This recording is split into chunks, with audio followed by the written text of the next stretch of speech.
Next, we travel to Coldingham, right at the English-Scottish border, in pursuit of a powerful but forgotten Anglo-Saxon princess. This site lies just across the water from the famous Lindisfarne Abbey. Lindisfarne was founded by King Oswald, who is still famous today for transforming Britain into a Christian country. But the role his sister played has often been overlooked. Rejecting the traditional option of marriage, Princess Aebbe became an abbess and played a crucial part in the spread of this religion. But the precise location of her monastery has proved elusive. A team of archaeologists and volunteers from DigVentures is hoping to put Aebbe back into the story of how Christianity spread. So hold something on this side. Yeah. So we're here at Coldingham looking for St Ebbe's Monastery, an Anglo-Saxon double monastery that we think was somewhere around the location.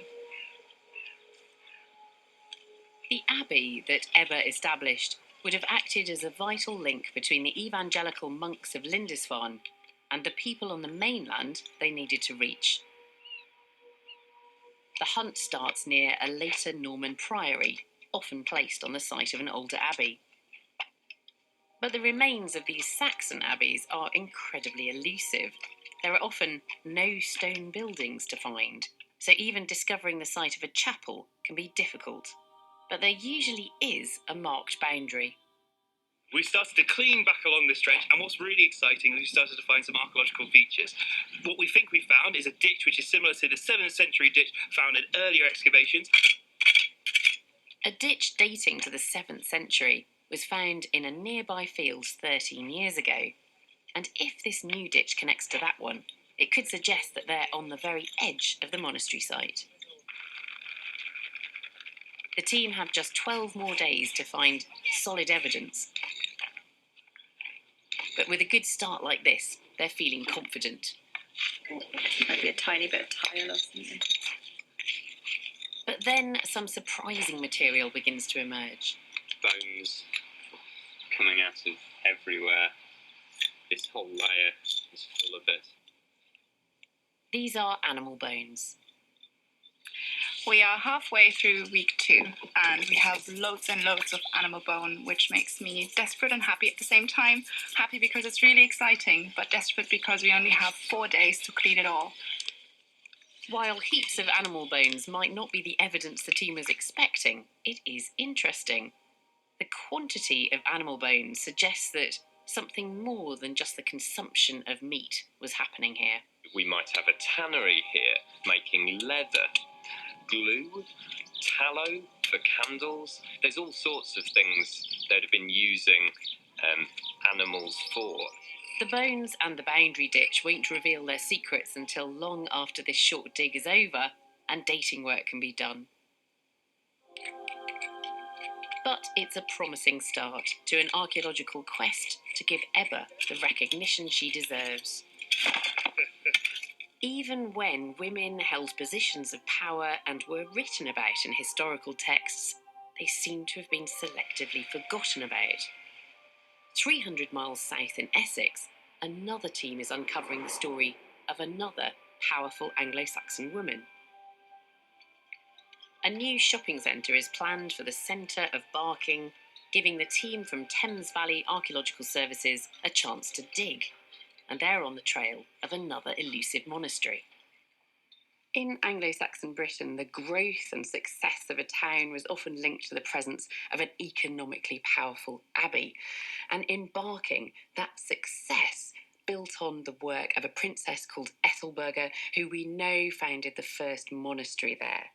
Our next dig is providing tantalising evidence of Saxon occupation, industry and trade, which is probably linked to her abbey.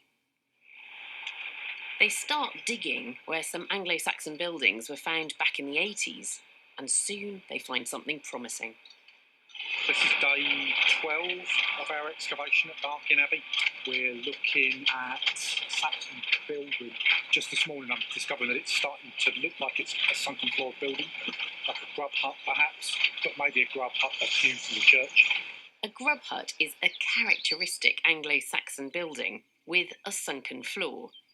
So they decide to dig down through this pit, hoping they're on the right track. I found that. Oh, nice.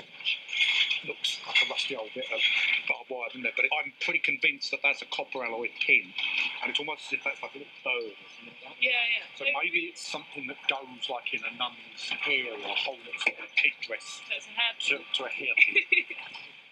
This hairpin might be tiny, but it's a potentially prestigious item that could have been worn by a wealthy Anglo-Saxon woman. Then later that day, Graham's expert eye spots something else. Oh, wow. Just found a little piece of Saxon period glass coming out of the building that we're calling the chapel. And that's probably from the 8th century, Wow. which is exciting. Yeah. Archaeologists getting excited about tiny little bits of glass stuff. There's every reason to be excited. In Anglo-Saxon Britain, glass was a rare luxury, and perhaps not so unexpected here if there was a monastery on this site. The team settle in to comb every inch of this sunken feature, because the tiniest piece of evidence could make all the difference.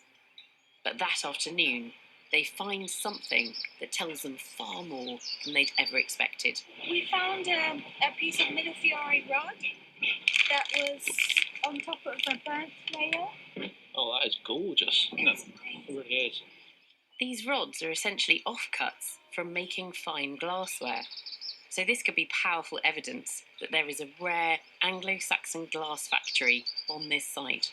We've got evidence of consumption of glassware in the form of glass vessels, but we're now starting to get evidence of production of glasswork in the Saxon period. There's probably less than 5 Saxon period glass production sites in Britain. So to find that really is very exciting. These finds give us tantalising glimpses of Anglo-Saxon life, but do they confirm the presence of an abbey? The new site director, Kyle, explains more in the lab. We saw some film of uncovering a grub hut, a kind of sunken floored building. Do you think was it a chapel? Unfortunately, when we got to the bottom of this supposed sunken feature building, we found some plastic lining. So it turned out that this was backfill. How frustrating. It was very frustrating. Because you're all that digging, thinking you're digging into pristine, stratified layers, and then you get down and find out that it's being disturbed. Yeah, so we found quite a few nice finds in it as well, which suggested that at least these soils were part of the monastery. So what have we got here? So here we've got the bird head pin. Oh, yeah.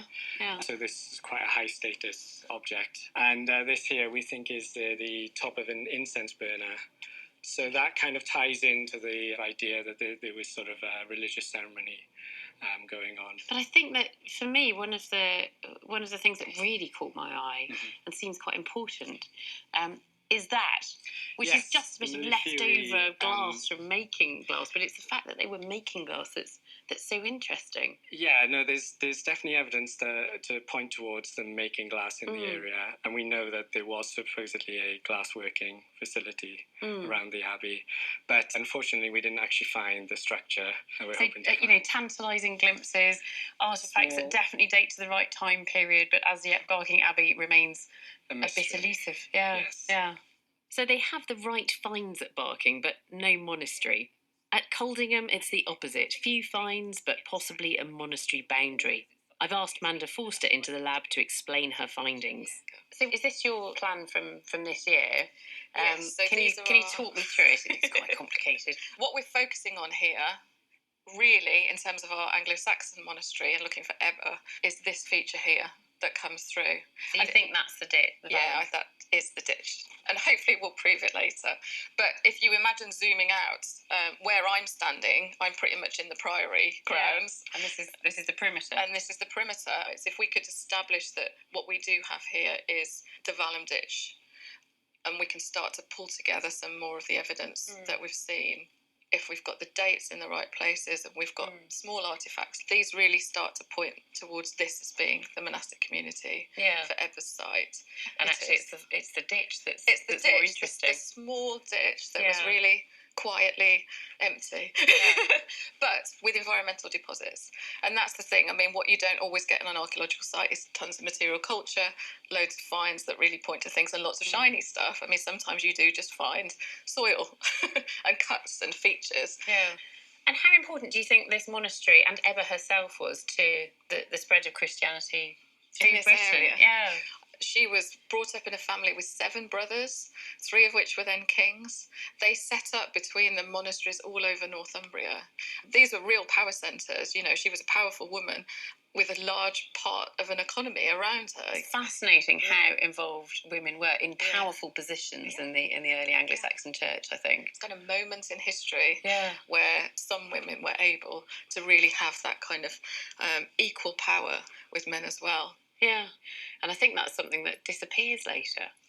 Yeah, certainly by the establishment of the Norman religious communities, women can no longer go into the shrine of St. Cuthbert, which was around the Norman time. Yeah. So within a really short space of time, you've got women that are powerful enough to be able to set up monastic communities and to lead and to have this kind of really strong economic position in a society. And then within a couple of 100 years, they can't go into a shrine anymore. Yeah.